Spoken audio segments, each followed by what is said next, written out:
സുഹൃത്തുക്കളെ, ജീവിതത്തിൽ അനേക രോഗികളെ സുഖപ്പെടുത്തിയിട്ടുണ്ട്. അനേക ചികിത്സാ രംഗത്ത് അനുഭവങ്ങളും ഉണ്ടായിട്ടുണ്ട്. 15 ദിവസം കൊണ്ട് മരിക്കും എന്ന് പറഞ്ഞാൽ നിങ്ങളുടെ ഇതിൽ കാണാൻ നട്ടൽ പഴുത്ത് സ്പൈൻ കോഡ് പോയി മരിക്കൂ എന്ന് എല്ലാ ശാസ്ത്രങ്ങളും ഉപേക്ഷിച്ച ആള് എഴുന്നേറ്റിരിക്കുന്ന വീഡിയോ നിങ്ങൾ കണ്ടിട്ടുണ്ട്. പക്ഷേ അതെല്ലാം കഴിഞ്ഞ് ഞാൻ ചികിത്സാ രംഗത്തു നിന്നല്ല ഞാൻ പുറകോട്ട് മാറി. പക്ഷേ അത് കഴിഞ്ഞു കഴിഞ്ഞിട്ട് ഇന്ന് ലോകശാസ്ത്രങ്ങളിൽ ആയുർവേദവും അലോപ്പതിയും ഉപേക്ഷിക്കപ്പെട്ട ഒരു വ്യക്തി വന്നപ്പോൾ അത് പറ്റില്ല എന്ന് ഞാൻ പറഞ്ഞിരുന്നു. പക്ഷേ പിന്നെ ഇത് എന്തുകൊണ്ട് നമുക്ക് ഇത് ആകില്ല എന്നുള്ള ചിന്തയിൽ ഞാൻ രക്ഷപ്പെടുത്തിയ ഒരു വ്യക്തിയെ നമുക്ക് പരിചയപ്പെടാം. നമ്മുടെ പേര് പറഞ്ഞു സതീഷ്, തിരുവനന്തപുരം. ഞാൻ പറയുമ്പോൾ ഞാൻ പറഞ്ഞു എന്നോട് കൊണ്ട്, കാരണം ആയുർവേദത്തിൽ അലോപ്പതി ചികിത്സയിൽ വിശ്വാസമില്ല എന്നാണ് വ്യക്തിയുടെ അളിയൻ പറയുന്നത്. അപ്പൊ ഇങ്ങനെയൊക്കെ ഒരു രോഗിയുണ്ട്. ഞാൻ പറഞ്ഞു ആ വ്യക്തി വേണ്ട, അത് വിട്ടുകള എന്ന് പറയുന്നത്. അന്നേരമാണ് പറയുന്നത്, അല്ല എൻ്റെ അളിയനാണ്, എങ്ങനെയെങ്കിലും രക്ഷപ്പെടുത്താൻ കഴിയുമെങ്കിൽ സാർ ഒന്ന് നോക്കണം. കാരണം പുള്ളിക്ക് വിശ്വാസമില്ല എന്ന് പറയുന്നത് പുള്ളിയുടെ കുടുംബത്ത് അനവധി പേര് ആയുർവേദത്തിൽ പോയി നടന്നു പോയവര് തളർന്നാണ് വന്നത്. അത് കഴിഞ്ഞ് മരിച്ചുപോയതിൻ്റെ പേരിലാണ് വിശ്വാസമില്ല എന്ന് പറയുന്നത്. അതിൻ്റെ പേരിൽ പുള്ളിനെ കുറ്റം പറഞ്ഞിട്ട് കാര്യമില്ല. സാറിന് ഞങ്ങൾക്ക് വിശ്വാസമുണ്ട്, പക്ഷെ സാറൊന്ന് നോക്കണമെന്ന് പറഞ്ഞു. അങ്ങനെയാണ് ഞാൻ പറഞ്ഞു ശരി വരട്ടെ നോക്കാമെന്ന് പറഞ്ഞു. പക്ഷെ വിശ്വാസമില്ലെങ്കിലും എൻ്റെ അടുത്ത് വന്നു. ഇനി ബാക്കിയുള്ള കാര്യം പുള്ളി പറയും എന്ന് പറഞ്ഞു. വിശ്വാസമില്ലാത്ത വേറൊന്നുകൊണ്ടല്ല, എൻ്റെ കുടുംബം തന്നെ ഏഴുമാനം നടന്നിട്ടുണ്ട്. ആയുർവേദത്തിലും അലോപ്പതിയിലും ഒന്നും ഇതിന് ട്രീറ്റ്മെൻറ്റ് ചികിത്സയില്ല എന്ന് പറഞ്ഞാണ്. ഞാൻ വിദേശത്തൊരുകൊണ്ടാണ് തിരക്കിയതാണ്, അവിടെ പോലും ഇല്ല എന്നാണ് പറഞ്ഞത്. അതുകൊണ്ട് ഞാൻ ട്രീറ്റ്മെൻറ്റ് ചെയ്യേണ്ട എന്ന് പറഞ്ഞിരുന്നു. ഇപ്പോ എങ്ങനെയാണ് വിശ്വാസത്തിൽ വന്നത്? എങ്ങനെയാണ്, എന്താണ് ഇപ്പോൾ അനുഭവങ്ങൾ? എന്റെ കണ്ണിന്റെ ലുക്കിൽ ഒരുപാട് മാറ്റം വന്നു, സൗണ്ടിൽ മാറ്റം വന്നു, സംസാരശേഷി വന്നു. പിന്നെ നടക്കുന്നതിൽ ഇപ്പം പഴയതുപോലെയല്ല, ഒരുപാട് മാറ്റം വന്നിട്ടുണ്ട്. അതിനകത്ത് ഒരു കാര്യം എന്താണെന്ന് വെച്ചാല്, ഈ വ്യക്തിയുടെ അസുഖം എന്ന് പറയുന്നത് മസിൽ വേസ്റ്റേജ് എന്ന് പറയുന്ന ഒരു രീതി വന്നിട്ട് ബ്ലഡില് പ്രതിരോധിക്കാൻ ശക്തിയില്ലാതെ വന്നു കഴിഞ്ഞ ശേഷം ശോഷിച്ചു പോവുക. ഇപ്പൊ ഈ കാണുന്ന ഫേസ് ഒന്നും ആയിരുന്നില്ല അന്ന്, വളരെ ശോഷിച്ച് വളരെ ഇതോടുകൂടി ഉണ്ടായിരുന്ന വ്യക്തിയാണ്. അപ്പം കണ്ണിന്റെ കാഴ്ച, കൃഷ്ണമണി നമ്മളെ നോക്കുവാണെങ്കിൽ എങ്ങോട്ടോ നോക്കുന്ന രീതിയിലായിരുന്നു. അതേപോലെ സംസാരം, ഞങ്ങൾ മുടി വെട്ടിക്കാൻ ഇവിടെ വന്നു കഴിഞ്ഞ് പോയിട്ട് അവിടെ കടയിൽ പോയി ഒരു വലിയ പ്രശ്നങ്ങൾ നടന്നു. കാരണം പുള്ളി, ഞാൻ അപ്പുറത്ത് പോയായിരുന്നു, പുള്ളി പൂസായിട്ട് പോവാന്നും പറഞ്ഞുകൊണ്ട് മറ്റൊരാള് ഒത്തിരി പ്രശ്നം ഉണ്ടാക്കാറുണ്ട്. കാരണം വീട്ടുപേര് ചോദിക്കുമ്പോൾ എവിടുന്നാ വന്നതെന്ന് ചോദിക്കുമ്പോൾ പറയാൻ കഴിയുന്നില്ല, വാക്ക് വരുന്നില്ല. അങ്ങനെ ഉണ്ടായ ഒരു അവസ്ഥയും കൂടെ ഞങ്ങൾക്ക് ഉണ്ടായിരുന്നു ആദ്യമേ.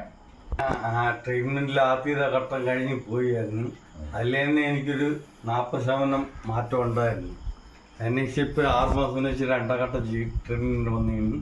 ഞങ്ങൾ ഇന്ന് പോയ ട്രീറ്റ്മെന്റ് കഴിഞ്ഞ് ഇപ്പൊ തന്നെ എനിക്ക് വീണ്ടും ഒരുപാട് മാറ്റങ്ങൾ ഉണ്ടായിട്ടുണ്ട്. അതിൽ നട്ടല് നിവർന്നു, കാലിന്റെ വണ്ണം, കാലിന്റെ വളവുകൾ നിവർന്നു.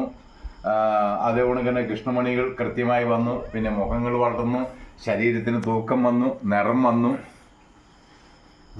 നടക്കാൻ ആരും ഇനി പിടിക്കണ്ട, എടുക്കണ്ട, സ്വന്തമായിട്ട് നടക്കാനും എക്സസൈസ് ചെയ്യാനും എടുക്കാനും ഒക്കെ ഉള്ള ഒരവസ്ഥ അതിലേക്ക് വന്നു.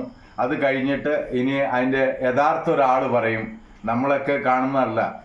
ജീവിതത്തില് സ്നേഹികം എന്ന് പറയുന്നത് സ്വത്തിനെ സ്നേഹിക്കാം, ആരോഗ്യത്തെ സ്നേഹിക്കാം, സൗന്ദര്യത്തെ സ്നേഹിക്കാം.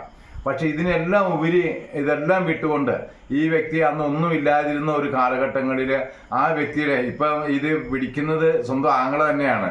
പക്ഷെ ആ വ്യക്തിയെ ചികിത്സിക്കാനായിട്ട് ആ അച്ഛൻ ഇരുന്ന് ഇറങ്ങുന്ന ഒരു അവസ്ഥ, സുഖമില്ലാതെ സ്വന്തം ചേട്ടൻ. എത്ര പേരാണ് വീട്ടില് ഇങ്ങനെയാ സംഭവിച്ചത്? 3 പേർക്ക് മരിച്ചു. മൊത്തം എത്ര പേരാണ്? 7 പേര്. ആ 7 പേരിൽ നിന്ന് ആയുർവേദത്തിൽ പോയിട്ട് നടന്നു പോയൊരു തിരിച്ചു വരുമ്പം എടുത്തുകൊണ്ട് വരുന്ന ഒരു അവസ്ഥ വന്നപ്പോഴാണ് ആയുർവേദത്തെ ഇത് വിട്ടത്. അപ്പൊ അത്രയ്ക്കും ആ ഒരു അവസ്ഥയിൽ വന്ന ഒരു ദേവസ്ത്രീയെ പോലെ ഈ വ്യക്തിക്ക്, അതാണ് ഇന്നും വന്നിരിക്കുന്ന ഗുണങ്ങളും ആ വ്യക്തി തന്നെ പറയുന്നുണ്ട്. ഭാര്യ, നിങ്ങൾ എന്താണേലും മരണം ഓരോ ദിവസങ്ങൾ എണ്ണിക്കൊണ്ടിരുന്നതായിരുന്നു അല്ലേ? ഓരോ ദിവസങ്ങൾ, ഇനിയിപ്പോ വേറെ ചികിത്സകളില്ല, ആയുർവേദമില്ല, അലോപ്പതി ഇല്ല എന്ന് പറഞ്ഞു. അത് കഴിഞ്ഞ് നിങ്ങൾ രണ്ടുപേരും അതിനകത്ത് നിങ്ങളെ നമിക്കുന്നു. അതിനെല്ലാം സഹിച്ചും ഒത്തിരി പീഡനങ്ങളും എല്ലാം അനുഭവിച്ച് ഓരോ ദിവസങ്ങൾ മരണം എണ്ണി കഴിഞ്ഞ ഒരു അവസ്ഥയായിരുന്നു. ചികിത്സയില്ല എന്ന് പറഞ്ഞപ്പോൾ അങ്ങനെ രാവുകളില്ല, ഉറക്കമില്ല, ഊണില്ല, ഏത് നിമിഷവും എന്ത് സംഭവിക്കാം എന്ന് പറഞ്ഞാൽ. ഇപ്പം നിങ്ങളുടെ അവസ്ഥ എന്താണ്? ഭർത്താവിന് ചികിത്സയ്ക്ക് പോലും പോകാൻ മടിയായിരുന്നു. ഇപ്പം നിങ്ങളുടെ അവസ്ഥ എങ്ങനെയാണ്? എന്താണ് പുനർജനി മോഹൻദാസ് വൈദ്യരുടെ അടുത്ത് വന്നപ്പോൾ നിങ്ങൾക്കുണ്ടായ അനുഭവം? ഇനിയിപ്പോൾ ചികിത്സയുണ്ടോ? ഇനി മറ്റുള്ളവർ ഇതേപോലെ മരണം കാത്തു കിടക്കുന്നവരുണ്ട് എല്ലാ ചികിത്സകളും ഉപേക്ഷിച്ചിട്ട്. ഇനി അവരോടൊക്കെ നിങ്ങൾക്ക് എന്താണ് പറയാനുള്ളത്? നിങ്ങളുടെ അവസ്ഥ വേണ്ട പുള്ളിക്കാറ്റ് അനുഭവം പറഞ്ഞോളൂ. ഞങ്ങൾ തിരുവനന്തപുരത്തുനിന്ന് വരെയാണ്. എൻ്റെ ഭർത്താവിനായിരുന്നാലും ഭർത്താവിൻ്റെ വീട്ടില് അച്ഛനും സഹോദരങ്ങൾക്കും എല്ലാം ഈ ശരീരം ശോഷിച്ച് കണ്ണു കാണാതെ ഒരിടത്ത് ഇരുന്ന് കിടപ്പായി മരിക്കുന്ന ഒരു അവസ്ഥയാണ്. അങ്ങനെ ഇരിക്കുന്ന സമയത്താണ് ഇടുക്കിയിൽ മോഹൻദാസ് വൈദ്യർ, പുനർജനി മോഹൻദാസ് വൈദ്യരുടെ അടുത്തൊരു ട്രീറ്റ്മെന്റ് ഉണ്ടെന്ന് എൻ്റെ ചേട്ടൻ മുഖേന എന്തോ ദൈവഭാഗ്യത്തിൽ വന്ന് എത്തിച്ചേർന്നത്. പക്ഷേ ആദ്യഘട്ടം കഴിഞ്ഞ് 3 മാസത്തെ ട്രീറ്റ്മെന്റ് കഴിഞ്ഞ് അതിൽ തന്നെ നല്ല 40 പറഞ്ഞാൽ പോരാ, 10-50% കൂടുതൽ ഞാൻ പ്രതീക്ഷിച്ചതിനേക്കാളും അപ്പുറം എനിക്ക് മാറ്റങ്ങൾ കണ്ട്. അതിനുശേഷം ഇത് 2ാമത്തെ ഘട്ടത്തിലാണ് വന്നിരിക്കുന്നത്. ഇപ്പോഴും നല്ല മാറ്റമുണ്ട്. ഭയങ്കര സന്തോഷം. കാരണം ഈ വീഡിയോ ചെയ്യണമെന്ന് വെച്ചാൽ എന്നെപ്പോലെ മനസ്സുകൊണ്ട് ഉരുക്കി പുറമേ കാണിക്കാൻ പോലും പറ്റാതിരിക്കുന്ന ഒരുപാട് പേര് കാണും. ഈ വീഡിയോ കാണുന്നവർ ഞാൻ പറയുന്നത് വെച്ചാൽ ട്രീറ്റ്മെൻ്റ് ഉണ്ട്, ഏത് കാര്യത്തിനും ട്രീറ്റ്മെൻ്റ് ഉണ്ട്. നമ്മൾ ജന്മത്തിൽ ഇങ്ങനെ ഒരു ട്രീറ്റ്മെന്റ് കിട്ടൂല എന്ന് വിചാരിക്കണം. അലോപ്പതി ആയിരുന്നാലും ആയുർവേദത്തിലായിരുന്നാലും ഇങ്ങനെയാണ്. ഓരോ ദിവസം ചെല്ലുന്തോറും നമുക്കറിയാൻ പറ്റും വീട്ടിലെ അവസ്ഥ എങ്ങനെയാണെന്ന് കണ്ട് പറഞ്ഞ് നമുക്ക് എൻ്റെ ഭർത്താവ് ഏത് അവസ്ഥയിലോട്ട് പോകും നല്ലവണ്ണം അറിയായിരുന്നു. അപ്പം അങ്ങനെ ഒരു സാഹചര്യത്തിൽ നിന്ന് ഇപ്പം എൻ്റെ ഭർത്താവ് ഇങ്ങനെ ഇരിക്കുന്നുണ്ടെങ്കിൽ അത് മോഹൻദാസ് വൈദ്യരുടെ ഒരു കഴിവുകൊണ്ട് മാത്രം തന്നെയാണ്. ഈ ഒരു വ്യക്തി വന്നപ്പോൾ അനേക ചികിത്സകർ വന്നെങ്കിലും എൻ്റെ ബ്രെയിൻ മരവിച്ചു പോയ, ഞാൻ ഡിപ്രഷനിലായി പോയ ഒരു വ്യക്തിയാണ്. കാരണം ലോകത്തെ ചികിത്സയില്ല. ആയുർവേദത്തിൽ പോയി ഇവരുടെ 7 പേരോളം ഇവരുടെ കുടുംബത്തിൽ മരിച്ചു. ഈ വ്യക്തി ഒരു രോഗി എന്ന് പറയുന്നത് ചികിത്സയ്ക്ക് വിശ്വാസം ഉണ്ടെങ്കിലാണ് ആ രോഗിയെ ചികിത്സിക്കാൻ നമുക്ക് കഴിയുക. പക്ഷേ ഈ വ്യക്തിക്ക് വിശ്വാസമില്ല, 2 കണ്ണ് കാഴ്ചയില്ല, സംസാരശേഷിയില്ല. അപ്പോൾ ആ ലെവലിൽ ശരീരം ഉണങ്ങി അത് കഴിഞ്ഞ് വിറച്ച് ഇവിടെ വരുമ്പോൾ വിറയ്ക്കുന്ന ഒരിതാണ്. നടക്കാൻ കഴിയില്ല, ഒരാളുടെ സഹായം വേണം. അപ്പോൾ ഈ വ്യക്തിയെ ചികിത്സിക്കുന്ന എങ്ങനെ? അപ്പം ഏറ്റവും കൂടുതൽ ഇതിനെ കണ്ടുപിടിക്കുക എന്ന് പറയുന്നത് ഇതിക്ക് മുമ്പ് സൈസെറ്റ് എന്ന് പറയുന്ന ഒരു വ്യക്തിയുടെ കൂട്ടുകാരനെ, അതായത് ശരീരമൊക്കെ ഉണങ്ങി വിറച്ചു പോകുന്ന, അമേരിക്കയിൽ വരെ പോയവരാണ്.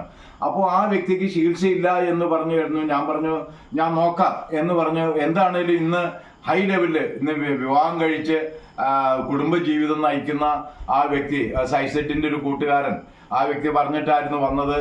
ആ വ്യക്തിനെ രക്ഷപ്പെടുത്തിയതിൻ്റെ ഈ ഇത്രയും ജനങ്ങളിൽ വെച്ചിട്ട് അതിൻ്റെ ഒരു ഇത് വെച്ചിട്ടാണ് ശരി നോക്കാം എന്ന് പറഞ്ഞു. ആദ്യം പറ്റിയെന്ന് പറഞ്ഞെങ്കിലും അത് കഴിഞ്ഞ് വന്നു. ഇന്നിപ്പോൾ കണ്ണിൻ്റെ കാഴ്ച, അതുകൊണ്ട് തന്നെ മുഖം, സംസാരശേഷി, അങ്ങനെ ഓരോ ദിവസവും മരണം മാത്രം കാത്തു നിന്നാണ്. അപ്പോൾ അത് എൻ്റെ മിടുക്കല്ല, ധന്വന്തരിമൂർത്തിയുടെയും ദൈവാനുഗ്രഹത്തിൻ്റെയും എൻ്റെ ഗുരുക്കന്മാരുടെ മുമ്പിലേക്ക് സർവാംഗം ഞാൻ നമിച്ചുകൊണ്ട്, എൻ്റെ ചികിത്സാ രംഗത്ത് എൻ്റെ വിജയമല്ല ഇത്, സമൂഹത്തിൻ്റെയും എല്ലാവരും തന്ന പിന്തുണയും ചികിത്സ നമ്മുടെ ഗുരുക്കന്മാരുടെ കാലാന്തരങ്ങൾക്ക് അനേക ഗ്രന്ഥങ്ങൾ ഞാൻ പരിശോധിച്ചു. കാരണം ഒരു നിമിഷം എത്ര സെക്കൻഡിലാണ് ബ്ലഡ് ഓടുന്നത്, ആ ബ്ലഡ് ഓടുമ്പോൾ സൂര്യൻ എവിടെ നിൽക്കും, ആ ഒരു സൂര്യൻ്റെ രശ്മിയിൽ എത്ര സെക്കൻഡിലാണ് ബ്ലഡ് ഓടുക, ചർമ്മം എങ്ങനെയാകും, അതെങ്ങനെ, അങ്ങനെ അനേക പഠനങ്ങൾ നടത്തിക്കൊണ്ട് അത് ഒരു പുസ്തകം തന്നെയാണ് എഴുതാനുള്ള ഇതാണ് എഴുതിക്കൊണ്ടിരിക്കുന്നതും കൂടെയാണ്. നമ്മുടെ ഇങ്ങനെയുള്ള രോഗികളുടെ ഇതാകുമ്പോൾ എനിക്ക് ഏറ്റവും പ്രചോദനം തന്നിരിക്കുന്ന രാഘവമൂസ് ആണ്. നമ്മുടെ രാഘവമൂസ് എന്നെ അന്ന് പറയുമ്പോൾ നിങ്ങൾ എഴുതണം, ഈ ചികിത്സയ്ക്കൊക്കെ മുമ്പ് വർഷങ്ങൾക്ക് മുമ്പ് പഠനങ്ങൾ, നിങ്ങളുടെ ആ ഒരു പഠനങ്ങൾ ആവണം, എൻ്റെ മക്കളെ അനുഗ്രഹിച്ചു, അച്ഛനെ പോലെ വലിയ വൈദ്യന്മാരാവണം, സത്യസന്ധരായിരിക്കണം. സമൂഹത്തെ ഇന്ന് ചികിത്സാ രംഗം ബിസിനസ്സായി മാറിയപ്പോൾ ആത്മാർത്ഥതയുടെയും നമ്മുടെ മാനസികവും നമ്മുടെ സത്യസന്ധതയും അനുസരിച്ചുകൊണ്ട് ഈ വരും തലമുറയിലേക്ക് മാറ്റുവാൻ നമുക്കിതൊരു വലിയ പ്രചോദനമാണ്. ആയുർവേദവും അലോപ്പതിയും എല്ലാം ഉപേക്ഷിക്കപ്പെടുന്ന ഈ രോഗികളെ സുഖപ്പെടുത്തി ഇതേ കണക്ക് കാണുന്ന ഒരു സന്തോഷം. എൻ്റെ കുട്ടി എന്ന് പറയുന്നത് അതേ കണക്ക് നമുക്ക് ആ ലക്ഷ്യങ്ങളിലൊരു സ്ത്രീയാണ്. കാരണം ഇത്രയും അവസ്ഥയെല്ലാം കണ്ടുകൊണ്ടാണ് ആ കുട്ടി ഈ വ്യക്തിനെ നോക്കാൻ ഭാര്യയായിട്ട് വരുന്നത്. അത് വലിയൊരു ചരിത്രമാണത്. പക്ഷെ അതിനെക്കുറിച്ചൊന്നും എനിക്ക് വിവരിക്കുന്നില്ല. എന്താണേലും ഒരു ദേവസ്ത്രീയാണ്, ദൈവികമായിട്ടുള്ള ഒരിതാണ്. അപ്പം ഈ ഇങ്ങനെയുള്ള ചികിത്സകൾ നിങ്ങൾ ദിവസങ്ങൾ എണ്ണണ്ട, ധൈര്യമായിട്ട് എൻ്റെ നമ്പർ 88 48 42 34 57. ഏത് സംശയം ഉണ്ടെങ്കിലും നിങ്ങൾ വിളിക്കുക.